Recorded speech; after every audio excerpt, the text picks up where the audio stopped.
Há momentos na vida em que você se olha no espelho e percebe que o maior obstáculo não está fora. Não é o chefe exigente, não é a família que não entende, não é a falta de oportunidades. É algo mais sutil, mais profundo. É a sensação de que, por mais que você se esforce, algo invisível o puxa de volta ao mesmo lugar. Você sente como se estivesse andando em círculos, e a dor silenciosa que nasce disso é devastadora. A ideia de que talvez você mesmo seja o seu maior inimigo. Bruce Lipton nos lembra que isso não é fruto de preguiça ou fraqueza.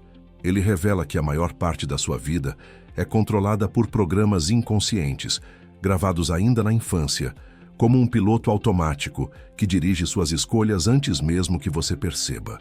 95% do que você faz nasce desse subconsciente que não descansa. Você pensa que está decidindo, mas na verdade está apenas repetindo velhos roteiros.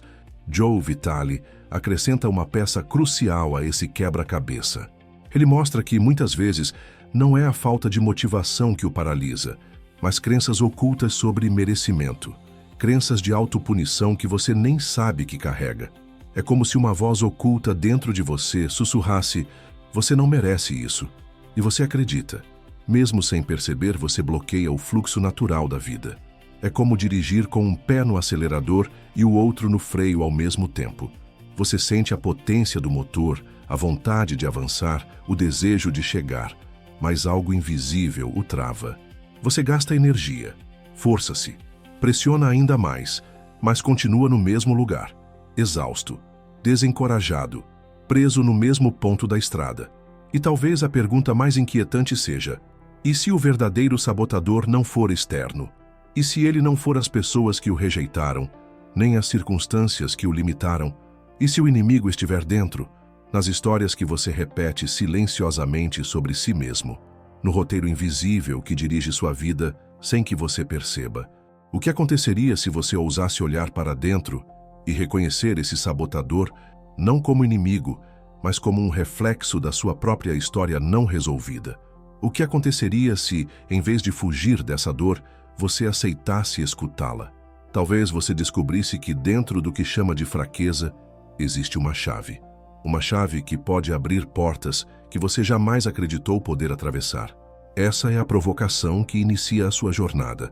Talvez o segredo nunca tenha sido lutar contra algo fora de você, mas compreender aquilo que vive em silêncio dentro de você. Porque só quando a luz da consciência ilumina o que estava escondido é que a vida pode, enfim, mudar de direção. O erro invisível. Acreditar que a sabotagem é racional, mantendo a mesma cadência emocional e estilo narrativo. Muitas pessoas passam anos acreditando que a razão de não avançarem é a falta de disciplina, de coragem ou de força de vontade. Essa é a explicação que parece mais lógica. Se não deu certo, é porque não se esforçou o bastante. Se não manteve a rotina, é porque não tem foco. Mas a verdade é mais complexa e dolorosa. A sabotagem não nasce no nível da razão, e sim nas profundezas do inconsciente. Bruce Lipton explica que a maior parte daquilo que chamamos de escolhas é apenas reflexo de programas que foram instalados ainda na infância, crenças herdadas dos pais, da escola, da cultura, pequenos gestos que repetimos sem pensar. É como se houvesse um roteiro já escrito, e cada passo que você acredita estar escolhendo fosse apenas a próxima cena de uma peça que começou antes de você perceber. Não é preguiça, não é fraqueza, é programação. Esse é o erro invisível. Acreditar que a mente consciente está no comando, quando na verdade ela é apenas uma passageira tentando dialogar com um motorista que dirige no automático. A mente racional pode até querer mudar, mas o inconsciente já decidiu para onde ir. É por isso que tantas tentativas falham antes mesmo de começar. Imagine um pássaro que viveu a vida inteira em uma gaiola. Quando a porta finalmente se abre, ele não voa. Não porque não tenha asas, mas porque o condicionamento é mais forte do que a liberdade. Assim também acontece com a mente programada para repetir padrões. Mesmo diante da possibilidade de mudança, ela retorna ao conhecido, porque ali há a ilusão de segurança. Esse é o ponto cego que prende tantas pessoas em ciclos repetitivos. Não é a falta de desejo ou de intenção, é a força silenciosa do inconsciente, sustentando padrões antigos que já não fazem sentido. Reconhecer isso é como enxergar a corrente invisível que prende o movimento. Só então a percepção pode se expandir e revelar que a luta nunca foi contra a disciplina, mas contra um roteiro silencioso que atua nas sombras. Muitos acreditam que basta desejar algo com intensidade para que isso se torne realidade. A ideia de que a intenção, por si só, abre caminhos parece sedutora, mas é incompleta. Há quem passe anos repetindo afirmações positivas, desejando prosperidade, amor ou saúde, mas no fundo nada muda. O motivo? O desejo consciente pode até ser forte, mas se o subconsciente estiver impregnado de medo, escassez ou sensação de não merecimento, ele sempre prevalece. Joe Vitale costuma lembrar que um desejo sem alinhamento profundo é apenas um pedido vazio. A mente racional declara o que quer, mas as memórias ocultas sussurram: não é para você, isso é perigoso, você não merece. E esse sussurro, embora silencioso, tem muito mais força do que qualquer grito de motivação. É por isso que tantas pessoas recebem oportunidades e, sem perceber, criam maneiras de perder tudo. Um relacionamento começa bem, mas o medo de ser abandonado faz com que atitudes inconscientes afastem a pessoa amada. Uma chance de crescimento surge no trabalho, mas o hábito de se sentir pequeno conduz a erros que destroem o avanço. Não é má sorte, é coerência vibracional. O subconsciente sempre busca confirmar a história que você já contou a si mesmo por tanto tempo. Essa é a armadilha da boa intenção. Ela dá a sensação de que você está no caminho, mas se não houver mudança na base, ela se transforma em auto-engano. É como pintar as paredes de uma casa cujos alicerces estão rachados. A cor pode ser nova, mas a estrutura continua instável, pronta para ruir ao menor impacto. O poder não está em desejar com força, mas em dissolver a contradição entre o que se pede e o que se acredita. Quando a mente consciente e o subconsciente caminham em direções opostas, não há intenção que resista. O verdadeiro bloqueio não é a ausência de desejo, mas a presença de crenças escondidas que o neutralizam. É nesse ponto invisível que tantos se perdem, acreditando estar avançando, quando na verdade permanecem girando em círculos dentro do mesmo padrão. A maioria das pessoas enxerga a autossabotagem como um inimigo interno que precisa ser derrotado. Mas a verdade é mais complexa e, de certa forma, mais compassiva. O subconsciente não sabota por crueldade. Ele sabota porque acredita que está protegendo você. É como um guarda fiel que continua vigiando os portões de um castelo em ruínas, sem perceber que a guerra já terminou há muito tempo. Ele não entende que a prisão já não é necessária e insiste em manter você dentro de muros invisíveis. Essa revelação é contra-intuitiva. Muitas vezes os maiores bloqueios surgem justamente quando algo bom está prestes a acontecer. O avanço soa perigoso, porque exige sair do conhecido. O sucesso pode parecer ameaçador para quem foi condicionado a viver no limite da sobrevivência. Então, quando a vida oferece um degrau mais alto, a mente, em vez de celebrar, puxa de volta para o chão seguro, ainda que doloroso. O curioso é que esse protetor ultrapassado age com lógica própria. Se na infância a rejeição doeu, o subconsciente conclui que ser rejeitado novamente seria insuportável. Então cria estratégias invisíveis para evitar vínculos profundos. Se em algum momento prosperar foi seguido de perdas, ele deduz que crescer é arriscado e desenvolve sabotagens para impedir que você alcance prosperidade. O objetivo não é machucar, é preservar, mas o método se torna obsoleto, como um programa antigo rodando num computador moderno, travando todo o sistema.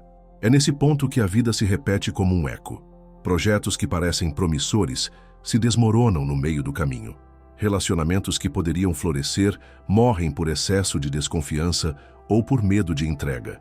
Não é azar, não é destino implacável. É apenas um velho guardião que insiste em manter viva uma proteção que já perdeu sentido.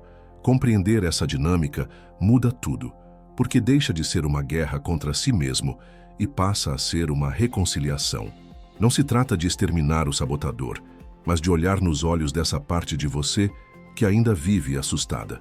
Ao perceber que a sabotagem foi apenas uma forma infantil de cuidado, você começa a desmontar o peso do julgamento interno. A energia que antes era usada para resistir passa a ser usada para criar. E é aí que a libertação começa a acontecer. A sabotagem raramente se mostra de forma óbvia.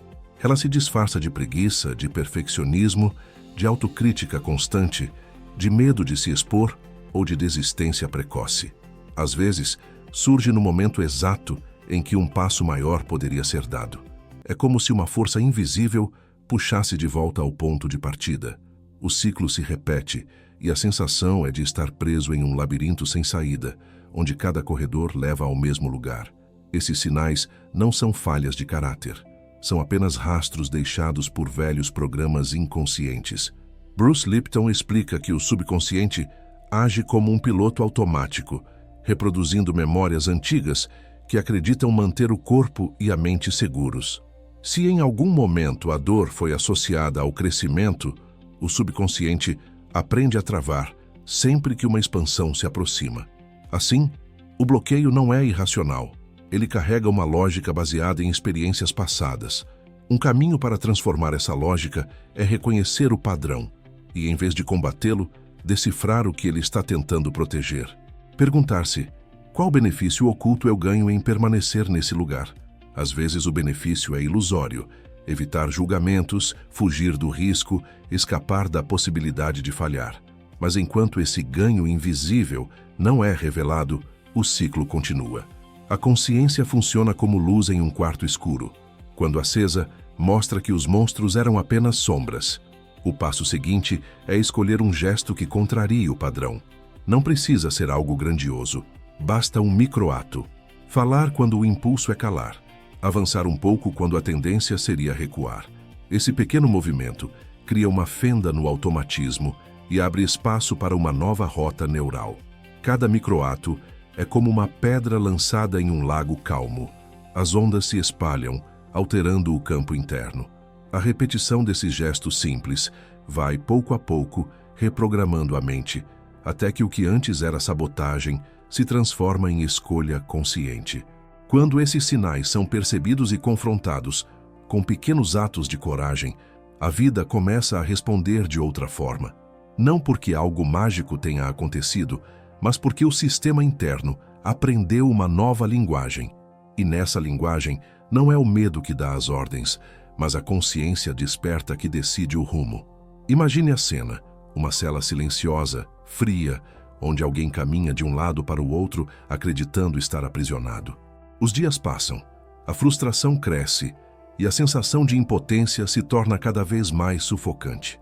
Mas o detalhe escondido, aquele que muda toda a história, é que a chave da porta sempre esteve em seu próprio bolso. Essa é a metáfora viva do sabotador interno.